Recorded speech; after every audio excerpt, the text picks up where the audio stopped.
ক্ষমতার হস্তান্তর নিয়ে দ্বিতীয় পর্বে আমরা চলে এলাম, আর যে পর্বে রয়েছেন আমাদের অতিথিরা। এই মুহূর্তে যে ছবিটা আমরা দেখতে পেলাম গোটা দেশ জুড়ে, না গোটা বিশ্ব জুড়ে যে আলোচনা শুরু হয়ে গিয়েছে, গোটা বিশ্বের কূটনৈতিক মহলে যেমন আলোচনা হচ্ছে তেমনি রাজনৈতিক মহলেও আলোচনা হচ্ছে। আর সেই আলোচনায় অবশ্যই চলে আসছেন ডোনাল্ড ট্রাম্প, জো বাইডেন তো আসছেনই, সেই সঙ্গে সঙ্গে নরেন্দ্র মোদীও চলে আসছেন। কারণ নরেন্দ্র মোদীর সেই নারা আমরা ভুলিনি এখনো পর্যন্ত, আব কি বার ট্রাম্প সরকার।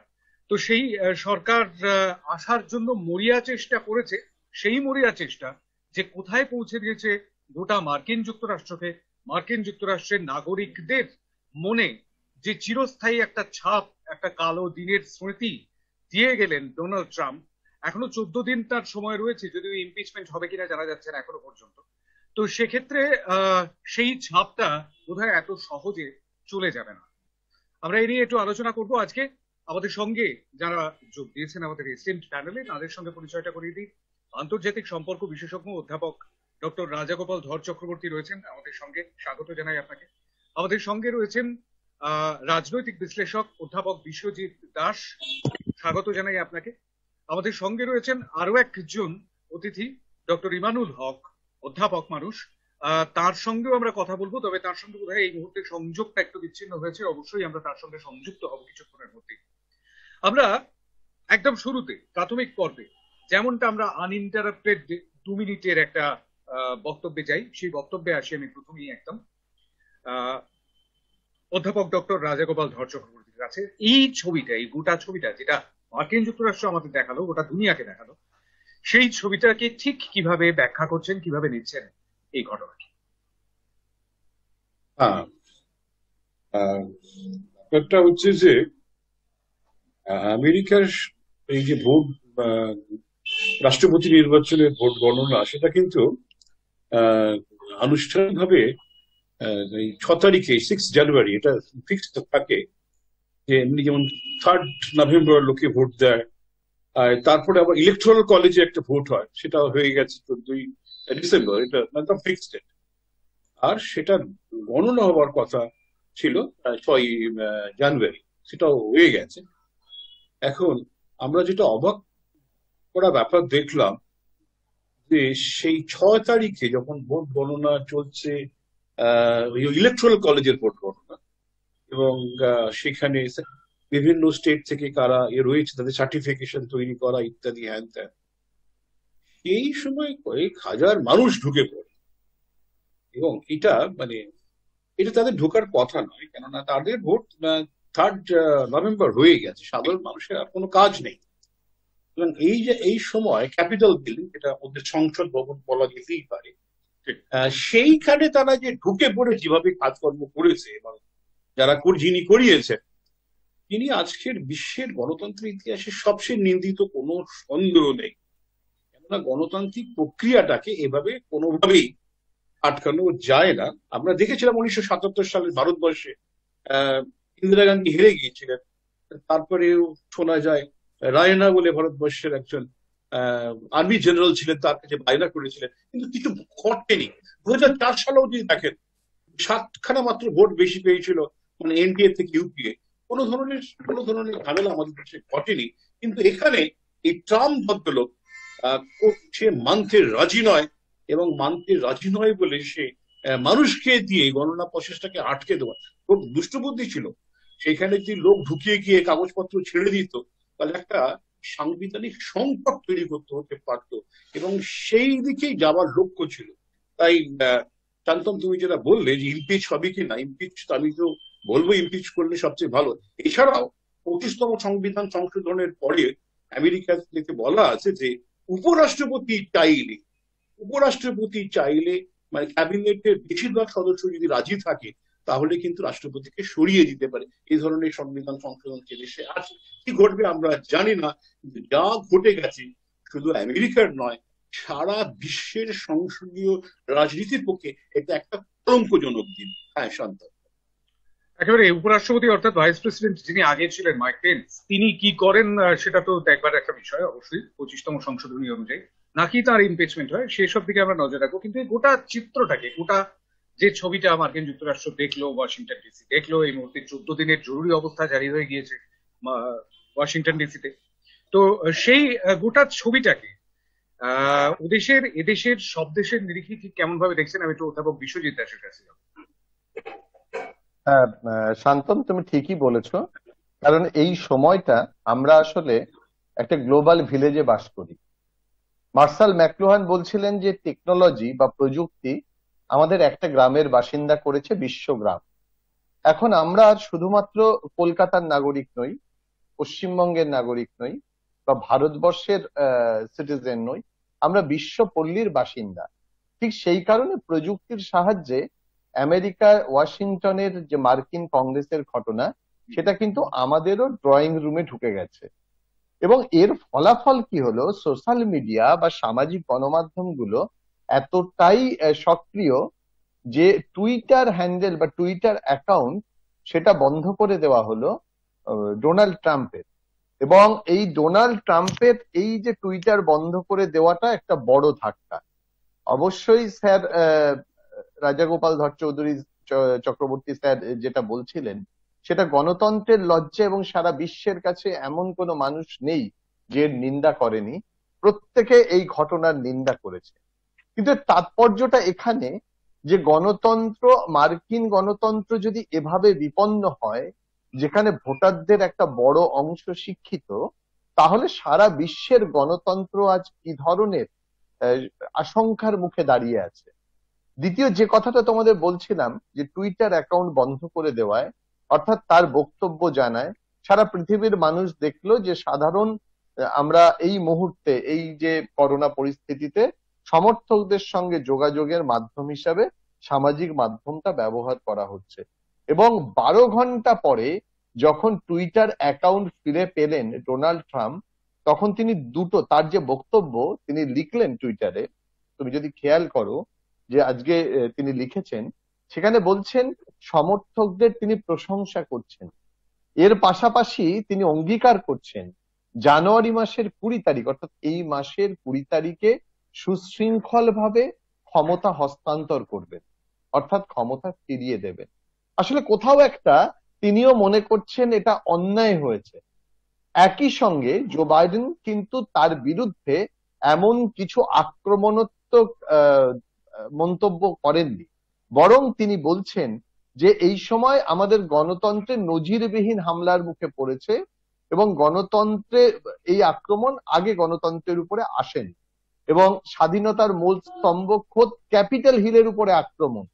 এবং একেবারে শেষে মিস্টার ট্রাম্পের প্রতি তিনি একটা চ্যালেঞ্জ ছুড়ে দিয়ে বলেছেন যে জাতীয় টেলিভিশনে গিয়ে সহিংসতার নিন্দা করতে, এবং এই যে অবরোধ, যে এখানে ক্ষমতা হস্তান্তর হবে না, সেইটা অবসানের দাবি করে যে ক্ষমতা হস্তান্তর করে দেবেন সেটা বলতে।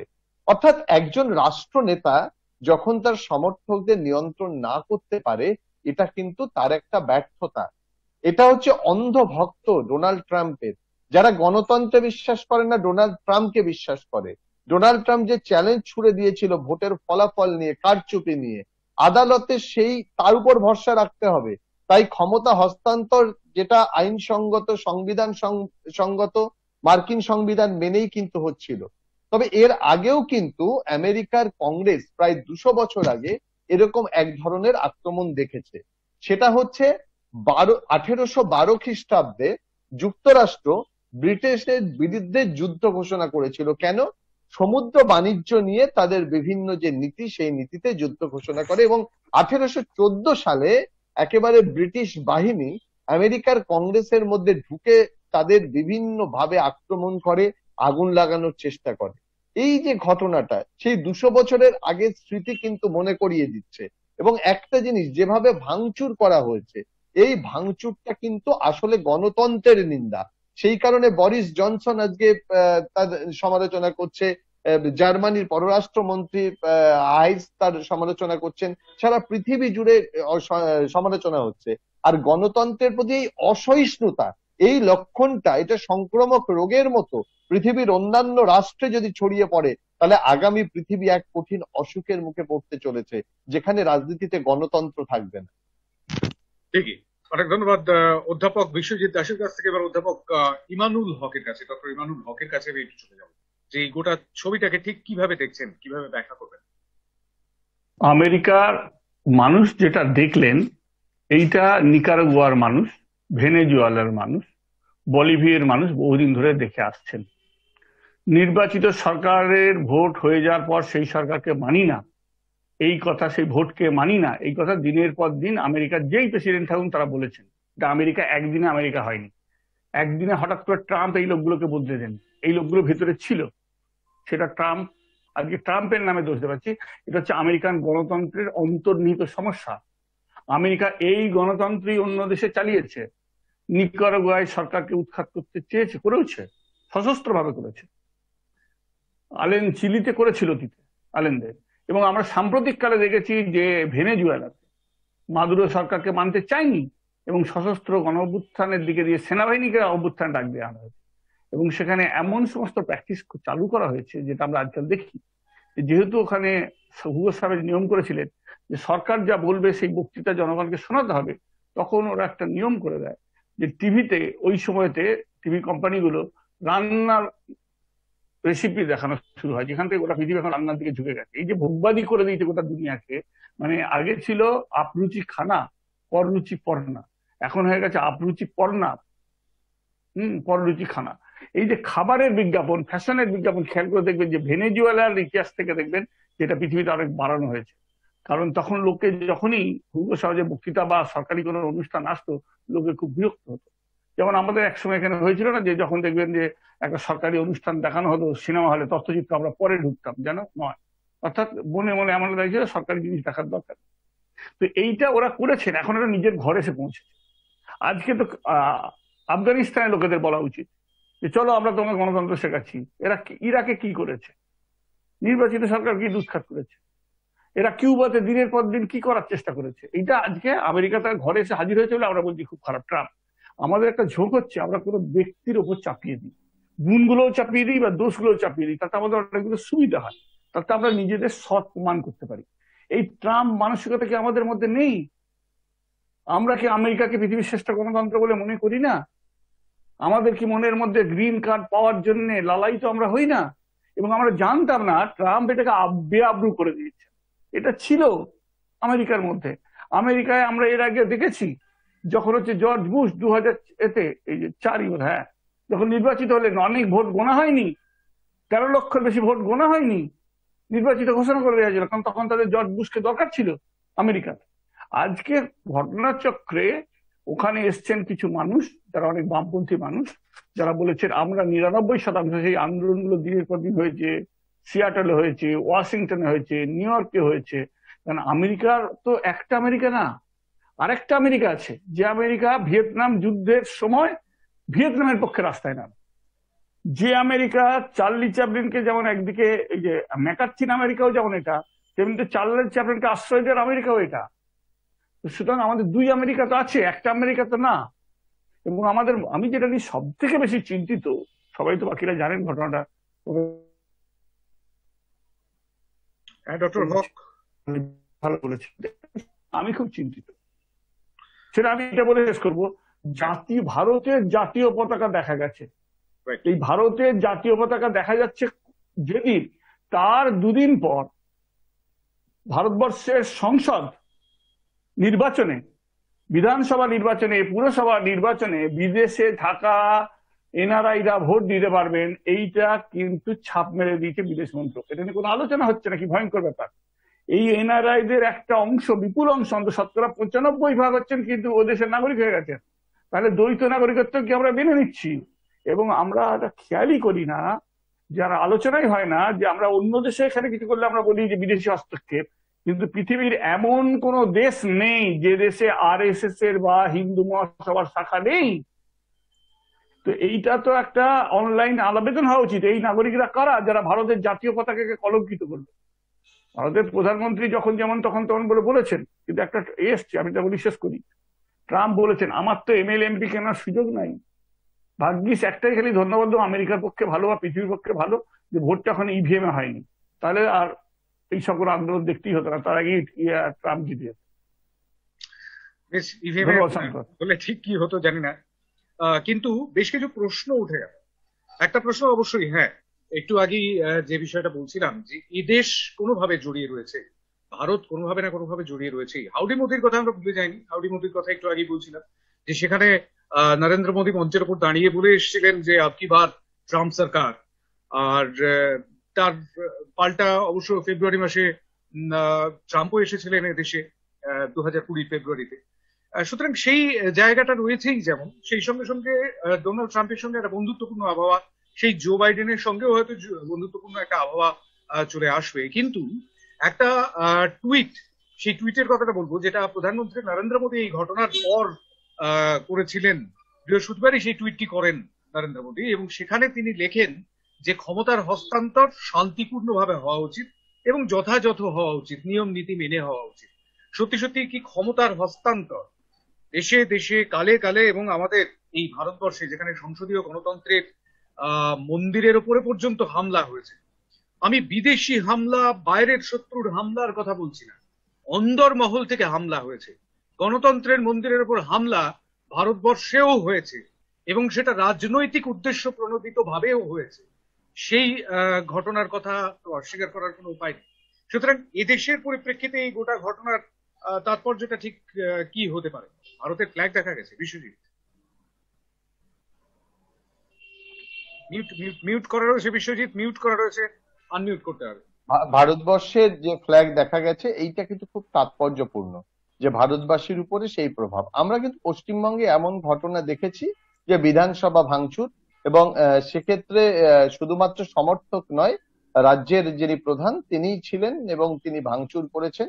সেটা একেবারে এই এই যে প্রবণতাটা, এই যে সংস্কৃতিটা, এটা কিন্তু নেতিবাচক। আর ভারতবর্ষের এটা যদি অনুপ্রাণিত হয়, ভারতবর্ষের মানুষ, একটা অংশের মানুষ, যে গণতন্ত্রকে শুধুমাত্র নির্বাচনের মাধ্যমে, আমি হয়তো এখানে একটু ইমানুলদার সঙ্গে আমার বিরোধিতা হবে, যে যদি ইভিএম এর মাধ্যমে ভোট বা ব্যালটের মাধ্যমে ভোট হোক, যেটা ভারতবর্ষের মানুষ সবাই মেনে নিচ্ছে, এই সবাই মেনে নেওয়ার পরে যদি আবার সংবিধান বহির্ভূত ভাবে, সহিংস ভাবে একটা আন্দোলন বা বিদ্রোহ তৈরি হয়, সেটা কিন্তু নেতিবাচক। অর্থাৎ আমরা অনেক ক্ষেত্রে আমেরিকার উপরে নির্ভরশীল। এই নির্ভরশীলতা, আমাদের এই তত্ত্ব খুব জানা আছে যে যেখানে ডমিনেন্ট এবং প্রোডমিনেন্ট থাকে, যে যারা ক্ষমতাশীল তারা প্রত্যক্ষ বা পরোক্ষ ভাবে আমাদের মতো যে উন্নয়নশীল রাষ্ট্র, সেই উন্নয়নশীল রাষ্ট্রের উপরে প্রভাব বিস্তার করে। সেই প্রভাব কিন্তু গণতান্ত্রিক বৈশিষ্ট্যের দিক থেকেও, রাজনৈতিক বৈশিষ্ট্যের দিক থেকেও আছে। আজকে ভারতবর্ষের যে মানুষেরা উৎসাহিত হচ্ছে এই ঘটনাতে, বা ভারতবর্ষের যে রাষ্ট্রনেতারা উৎসাহিত হচ্ছেন, তারা কিন্তু আগামী দিনে কি ধরনের পথে যাবে, ভারতবর্ষের সর্ববৃহৎ এবং সফল গণতন্ত্র কোন পথে যাবে সেটা গুরুত্বপূর্ণ। মনে রাখতে হবে যে ভারতবর্ষের গণতন্ত্রের চেহারাটা একেবারে আলাদা।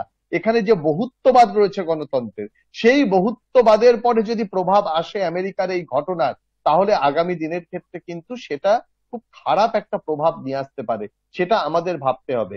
যে তুমি বলছিলে ট্রাম্পের কথা এবং নরেন্দ্র মোদীর কথা, যে সম্পর্কের কথা, অনেকে সমালোচনা করেন যে নাকি ট্রাম্পই সঙ্গে করে করোনা নিয়ে এসছেন ফেব্রুয়ারি মাসে, তখন সেইভাবে সচেতনতা নিয়ে আসেন হয়নি।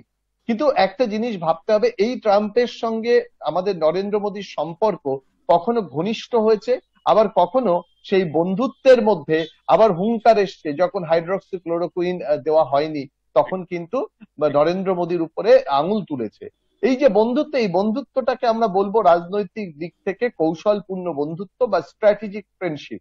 সেই স্ট্র্যাটেজিক ফ্রেন্ডশিপে ভারতবর্ষের উপরে আমেরিকার যে প্রভাব, অর্থনৈতিক ভাবে, রাজনৈতিক ভাবে, সংস্কৃতি ভাবে, এবং সর্বশেষ যে কথা বলবো যে গণতান্ত্রিক ভাবে যে প্রভাবটা পড়তে চলেছে, সেটা কিন্তু খুবই ক্ষতিকারক। ভারতীয় গণতন্ত্রের যে ঐতিহ্য, ভারতীয় গণতন্ত্রের ঐতিহ্যের উপরে যদি এর প্রভাবটা পড়ে সরাসরি ভাবে, তাহলে আগামী দিনে আমাদের এই রাষ্ট্র ব্যবস্থা, আমাদের সংবিধানের পরিকাঠামো, সেটা তো হাস্যকর হয়ে যাবে যদি এটাই একমাত্র পথ হয়। অবশ্যই। সত্যি সত্যি কি কোনো প্রভাব পড়তে পারে ভারতের সংসদীয় গণতন্ত্রে, রাজাদা? না, দেখুন, মানে খুব পরিষ্কার। যাই হোক, বলি যে একটা ভারতীয় পতাকা দেখা গেছে, এবং এবং সেটা ওই খেলার মাঠের মতন আটকে দেওয়াও হয়েছে। দেখুন, মানে নীতিগতভাবে আমরা ভারত মানে সার্বভৌম দেশ আর একটা সার্বভৌম দেশের কোন আভ্যন্তরীণ ব্যাপারে অংশগ্রহণ করতে পারে। যিনি করেছিলেন ব্যক্তিগত ব্যাপারে করেছিলেন। ভারত সরকার নিশ্চয়ই মার্কিন প্রশাসনকে জিজ্ঞেস করবে কে সেই পতাকা নিয়ে গেছে। এটা ভারত সরকারের পতাকা সংক্রান্ত যে বিধিনিষেধ আছে সেটার মধ্যে পড়লে যায়, তার বিরুদ্ধে আমরা নিশ্চয়ই মানে ভারত সরকারের তরফ থেকে অ্যাকশন নেওয়া যেতেই পারে। এটা কোনো খেলার মাঠ নয় বা কিছু নয় যে নিয়ে গেছে অতি উৎসাহের বসে নিয়ে গেছে। আর কোন, আমি সব দেশের পতাকা চিনি না, আর কোন দেশের পতাকা ছিল কিনা আমি বলতে পারবো না। তবে যিনি করেছেন তিনি ভারতবর্ষের সম্মানকে ধুলিতে লুণ্ঠন করে দিয়েছেন বলতে কোনো অসুবিধে নেই। তবে যেটা বলা অত্যন্ত প্রয়োজন যে আমাদের দেশে প্রভাব আসবে কিনা। দেখুন, যখনই ভারতবর্ষের গণতন্ত্র অনেকটাই সুদৃঢ়, নানান কারণে আছে। আমাদের পার্শ্ববর্তী দেশ বাংলাদেশ, পাকিস্তানে আপনারা দেখেছেন, এমনকি মিয়ানমারও বারে বারে দেখা গেছে যে সেখানে সামরিক অভ্যুত্থান হয়েছে। এর আগে কিছু মানুষ সেখানে গেল, গিয়ে গণতন্ত্রের পীঠস্থানে আঘাত করলো, কিছু মানুষ মারা গেল, বিশেষ কিছু ক্ষতি ঘটে। কিন্তু এটা যদি মিলিটারি করতো, কয়েক লক্ষ মিলিটারি আওয়াজ করে যদি পার্লামেন্টে যেত, তখন কি রোখা যেত? হয়তো যেত না। যেটা কিন্তু বাংলাদেশে ঘটেছে, যেটা পাকিস্তানে ঘটেছে, মিয়ানমারে ঘটেছে, নেপালে ঘটেছে, মানে পৃথিবীর অধিকাংশ দেশেই এবং থার্ড ওয়ার্ল্ড বলে যেগুলো যারা পরিচিত তাদের সব জায়গাতে এই ধরনের কিন্তু ঘটনা ঘটে যাচ্ছে। আমরা গণতন্ত্রটাকে যেভাবে বাঁচিয়ে রেখেছি, পৃথিবীর সর্ববৃহৎ গণতন্ত্র, আমেরিকায় মাত্র 25 কোটি মানুষ, আমাদের 138 কোটি দেশ, আমরা কিন্তু আমাদের নানান ত্রুটি বিচ্যুতি থাকা সত্ত্বেও নানান কারণে আমরা কিন্তু গণতন্ত্রটাকে ধরে রাখতে পেরেছি। এখনো আমরা কিন্তু বিচার ব্যবস্থার প্রতি আমাদের আস্থা আছে। বিচার আমার পক্ষে যাক না যাক, আমরা কিন্তু জুডিশিয়ারিকে আমরা মহামান্য বলেই সম্বোধন করে থাকি। এখনো পর্যন্ত কেউ কিন্তু এই বিচারালয়ের বিরুদ্ধে কোনো ধরনের প্রতিবাদ কিন্তু এখনো পর্যন্ত কেউ করেনি। যদি এই শুভবুদ্ধি আমাদের কাছে বজায় থাকে, আমরা এখনো মনে করি যে নির্বাচন কমিশন যেটা ঠিক করে দিয়েছে সেটাকে মেনে নেওয়া দরকার, তারা আম্পায়ার। আমরা যদি সেই সমস্ত ব্যাপারগুলোকে প্রতিবাদ করতে শুরু করি, তাহলে কিন্তু ধীরে ধীরে কিন্তু তখন কিন্তু দুর্বল হতে থাকে প্রতিষ্ঠানগুলো। এই প্রতিষ্ঠান দুর্বলতার মধ্য দিয়েই কিন্তু সুযোগ পেয়ে যায় যারা বসে আছে কখনই ঢুকে পড়বে। তবে সাধারণ মানুষ কখনোই এই ধরনের গণতান্ত্রিক মানুষ এ ধরনের জিনিস চায় না। যদি আমাদের দেশের সামরিক বাহিনীও আমরা দেখেছি সে ধরনের তাদের কোনো উৎসাহ নেই রাজনীতিতে প্রবেশ করার। এটা নানান কারণ আছে, আজকে সে ব্যাখ্যায় যাবার খুব একটা সুযোগ নেই। তবে এইটুকুন বলতে আমার কোনো দ্বিধা নেই যে আমাদের আমি যে গোড়াতেই যেটা বললাম যে 1977 সালে ইন্দিরা গান্ধী হেরে গিয়েছিলেন, উনি আর্মির সাহায্য নিয়েছিলেন বলে বেশ কিছু পত্রিকায় লেখা হয়েছিল, কিন্তু আর্মি কিন্তু কিছু করেনি। এবং এটাও আমি বলেছিলাম 2004 সালে যখন কংগ্রেসের ইউপিএর ভোট ছিল মাত্র 7টা, বেশি ছিল, তখনও কিন্তু মানে বিজেপি হেরে গিয়েও কিন্তু তখনও কিন্তু সে বলেনি আমি ক্ষমতায় ছাড়বো না। এইগুলো আমাদের দেশে রয়েছে। এইটা যদি আমরা বজায় রাখতে পারি যে না, গণতন্ত্রে আমি হেরে গেলে আমাকে স্বীকার করতে হবে আমি হেরেছি। রাজাটা একদমই তাই, যে নির্বাচন হয়ে গেল, মানুষ মতদান করলেন এবং শেষ পর্যন্ত দেখা গেল যে গণতন্ত্রের ক্ষেত্রে আমাদের তো সেটাই মেনে চলতে হয় যে নির্বাচন নির্বাচিত হয়ে যাওয়ার পর সেই নির্বাচিত যারা জনপ্রতিনিধি আছেন বা সরকার আছেন সেই সরকারকে জায়গা ছেড়ে দিয়ে অন্যদের সরে দিতে হয়। কিন্তু এটা সব সময় কি মেনে নেওয়াটা সম্ভব হয়? ভোটের আগে কিংবা ভোটের পরে আমরা হিংসাত্মক ঘটনার ছবি কিন্তু বারংবার দেখেছি, এই ভারতীয় উপমহাদেশেও বারংবার দেখেছি। আমি একটু ডক্টর ইমানুল হকের কাছে যাব, যে সেই ছোঁয়াচ কি লাগলো আমেরিকার গায়ে? কারণ এর আগে যে সমস্ত অভ্যুত্থানগুলো দেখেছি সেগুলো গণ অভ্যুত্থান হতে পারে, মিলিটারি অ্যাকশন হতে পারে, বা অন্য কোনো দেশের চাপিয়ে দেওয়া কোনো আক্রমণ হতে পারে। সেই দেশেরই নাগরিক তারা রাজনৈতিকভাবে উদ্দেশ্য প্রণোদিত হয়ে কারোর উস্কানিতে গিয়ে হামলা করলেন সংসদ ভবনে বা আইনসভায়। এরকম ঘটনা মনে করতে পারছেন কি সম্প্রতি? আমি একটা কথা মনে করি যে ট্রাম্প যখন ভারতে এসেছিলেন 23, 24, 25 ফেব্রুয়ারি দিল্লিতে গণহত্যা হয়েছিল। এ কি ভারতবর্ষে কখনো কেউ ভাবতে পারেন যে একজন বিদেশি অতিথি এসছেন, সেখানে নির্বিচারে হত্যা হচ্ছে এবং সেখানে 13,000-এর বেশি টেলিফোন কল যাচ্ছে, থানা ধরছে না, কেউ কিছু যাচ্ছে না, নির্বাচিত যে সরকার আছে তারা মাথা ঘামাচ্ছেন না, সন্ধ্যে স্বরাষ্ট্রমন্ত্রী তখন ভোজসভা করছেন। এই জিনিসটা ভারতবর্ষে দেখেছে। আন্দোলন চলছে, এদিকে শাহিনবাগে আন্দোলন চলছে, সেখানে বোমা পড়ছে, সেখানে প্রকাশ্যে গুলি নিয়ে একজন চলে যাচ্ছে প্রবেশ, এবং তাকে তখন বিজেপি দলে তাকে ঢোকানো হচ্ছে। ভারতবর্ষ তো এই জিনিস দেখেছে যে একজন সেনাপ্রধান তার অবশ্যই প্রমোশনের সময় এক বয়স দেখিয়েছিলেন, আবার অবসরের সময় আরেক বয়স দেখাচ্ছেন। প্রমোশনের সময় বয়স বেশি দেখিয়েছিলেন, দেখে তিনি প্রধান হন। তারপর আরেক যখন তার অবসরের সময় হলো তখন তিনি বয়স কম দেখাতে চাইলেন। এটা যখন সরকার মানলো না, তখন দুটো ট্যাঙ্ক, এটা কাগজে বেরিয়েছিল, দুটো ট্যাঙ্ক কিন্তু দিল্লির উদ্দেশ্যে যাত্রা করেছিল। তারপর ভারতবর্ষে যেহেতু 3 বাহিনীকে আলাদা করে দেওয়া হয়েছে, সেনাবাহিনীকে, এই ঘটনা ঘটেনি। ভারতবর্ষে কিন্তু এই ঘটনার অশনি সংকেত একটা আছে। অশনি সংকেত হচ্ছে এই যে 3 বাহিনীকে একজনকে দিয়ে চিফ অফ ডিফেন্স স্টাফ দিয়ে যুক্ত করা হয়েছে, এবং তিনি এমন অনেক মন্তব্য করেছেন যেগুলো হচ্ছে চরম রাজনৈতিক দলের একজন সদস্য মন্তব্য করতে পারেন। গত 4 বছর ধরে তিনি এটা করছেন। আসাম 2015-তে আসাম দিয়ে শুরু করেছিলেন মন্তব্য, তারপর কাশ্মীর ইত্যাদি নানা ইস্যুতে তিনি রাজনৈতিক মন্তব্য করেছেন। এবং এই তার অবসর, এবং ইদানিংকালে দেখা যাচ্ছে যে বিচার বিভাগ বা বিভিন্ন জায়গায় যারা বড় পদে থাকছেন, তারা এমন কিছু রায় দিচ্ছেন বা এমন কোনো কথা বলছেন যাতে অবসর নেওয়ার পরই তিনি একটা রাজনৈতিক দলের কোনো প্রধান হতে পারেন, যেতে পারেন, অথবা তিনি কোনো রাজ্যের রাজ্যপাল হতে পারেন, অথবা বিদেশের রাষ্ট্রদূত হতে পারেন। এই জিনিস আমরা কিন্তু গত 5-6 বছর ধরে দেখছি। ভারতবর্ষে গণতন্ত্র সুরক্ষিত থাকার একটা বড় কারণ হচ্ছে জওহরলাল নেহেরু, যাকে আমরা অনেকে গাল দিই, যে নেহেরু গণতন্ত্রের যে ধারণা তিনি নিয়ে চলেছিলেন, বিশ্বের ক্ষেত্রে পঞ্চশীল, আর দেশের ক্ষেত্রে হচ্ছে যে মানতে হবে। একটি ভুল ছিল 1957 কেরালা সরকারকে ফেলে দেয়, কিন্তু সেই বাদ দিলে সাধারণভাবে ভারতবর্ষে কিন্তু গণতন্ত্র প্র্যাকটিস করেছে, যেটা ইন্দিরা গান্ধী চেয়েও পারেননি। এবং সেনাবাহিনীর ক্ষেত্রে কিন্তু আমার আশঙ্কা আছে, কিন্তু ভারতবর্ষে আগামী দিনে যদি সত্যি ক্ষমতার বদল হয়, 2024 আদৌ নির্বাচন হবে কিনা আমি জানি না, যদি নির্বাচন হয় তখন যে কি আচরণ এরা করবেন।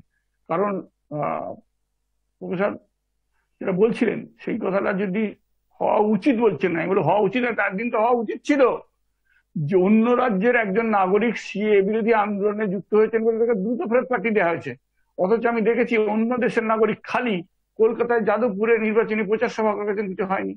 অক্ষয় কুমার কানাডার নাগরিক হয়ে তিনি ভারতবর্ষের প্রধানমন্ত্রীর এমন নির্বাচনী প্রচার চালিয়ে দেন কার্যত।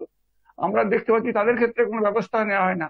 সুতরাং এটা যেহেতু ট্রাম্পের পক্ষে গেছে, অর্থাৎ কোনো জাতীয় পতাকা, এরা কোনো ব্যবস্থাই নেবেন না। নাহলে এখনই ভারত সরকার দ্রুত তাকে ডেকে পাঠানো উচিত ছিল, যে ও কে, ওর নাম কি, ওর নাগরিক কি, এবং এটা নিয়ে তো টকশো হওয়ার কথা, এটা নিয়ে হওয়া উচিত ছিল। টকশো তো আমেরিকার চিন্তা না।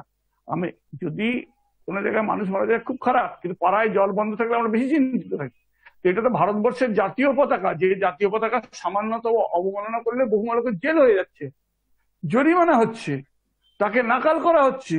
সেখানে দাঁড়িয়ে আজকে ভারতবর্ষের জাতীয় সঙ্গীত পাল্টে দেওয়ার কথা হচ্ছে, এবং এখন ক্ষমতায় যারা আছেন তারাই প্রথম ভারতবর্ষের জাতীয় পতাকা পুড়িয়েছিলেন।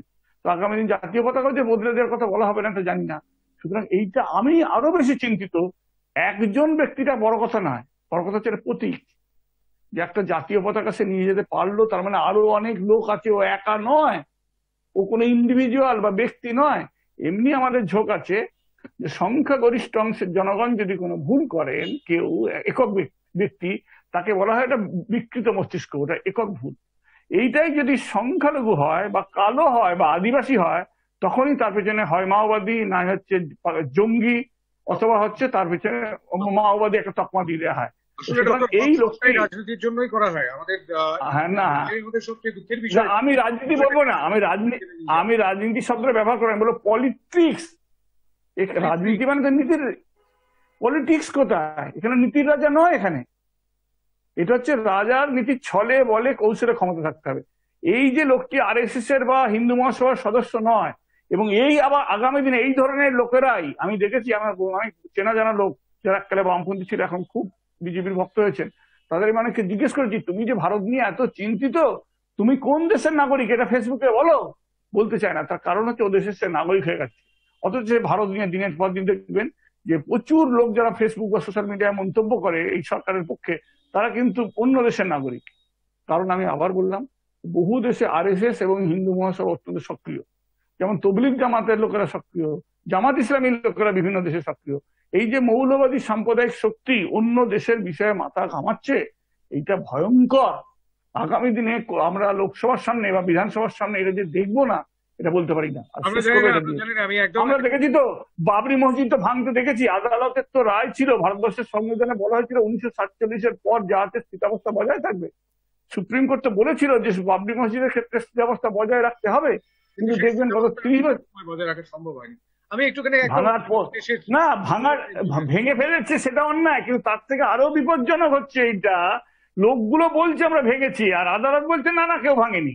আরো বিপজ্জনক হচ্ছে এইটা, গত 30 বছর 28 বছরে কেউ একটা মামলাটা তুললো না, সুপ্রিম কোর্ট যা বলেছিল সেই রায় মানা হয়নি, অতএব এটা আদালত অবমাননা হয়েছে, এইটা ওঠেনি, এটা আরো বিপজ্জনক।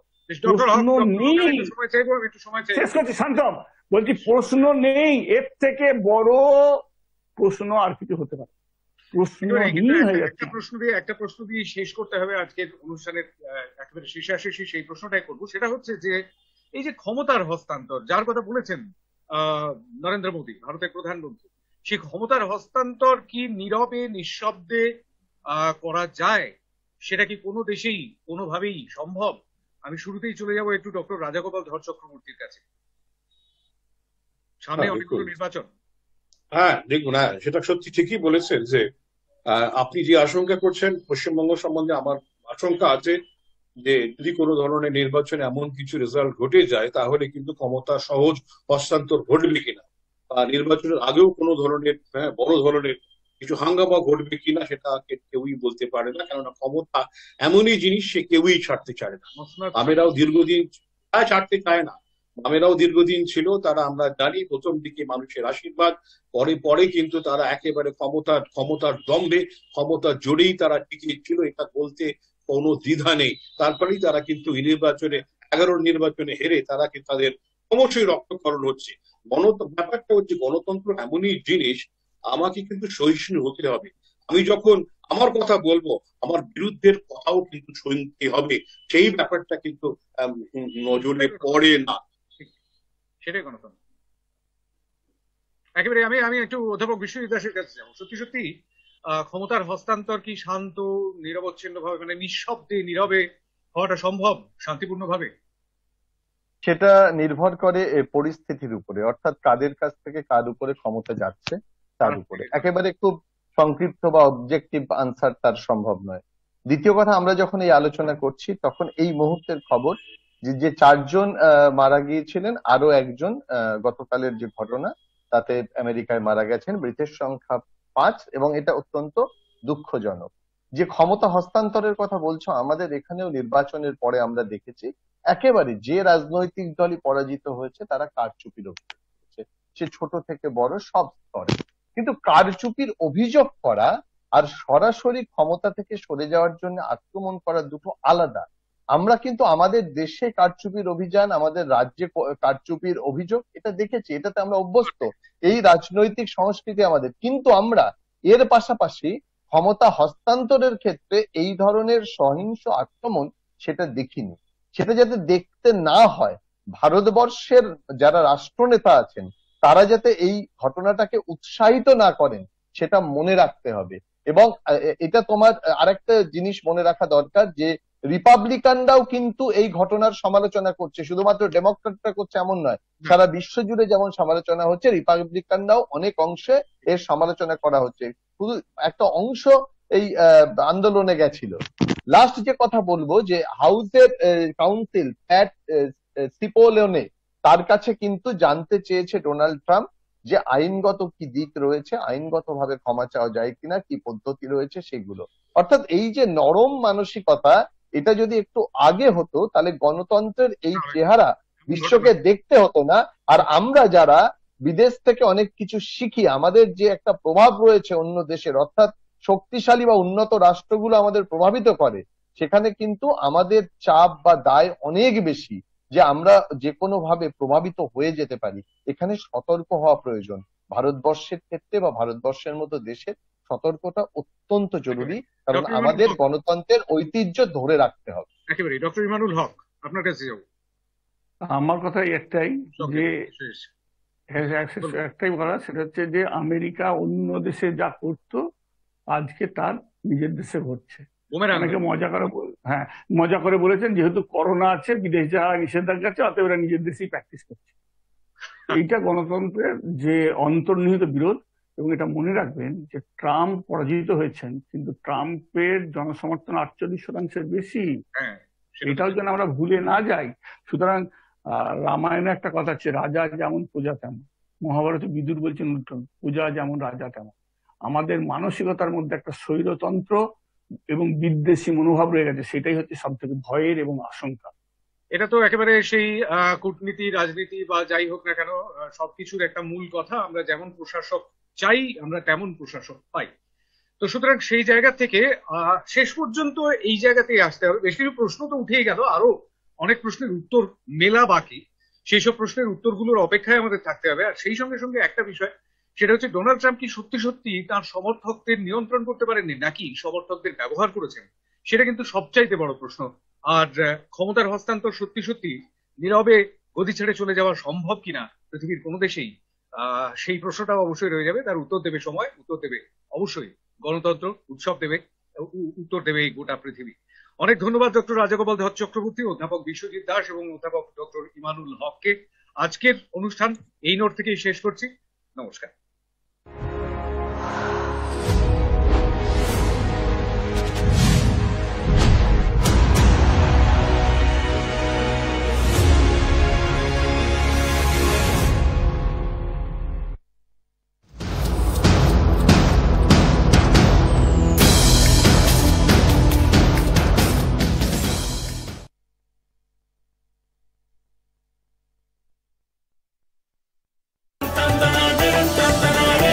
আপনি দেখছেন হাই নিউজ, নির্ভীক, নিরপেক্ষ।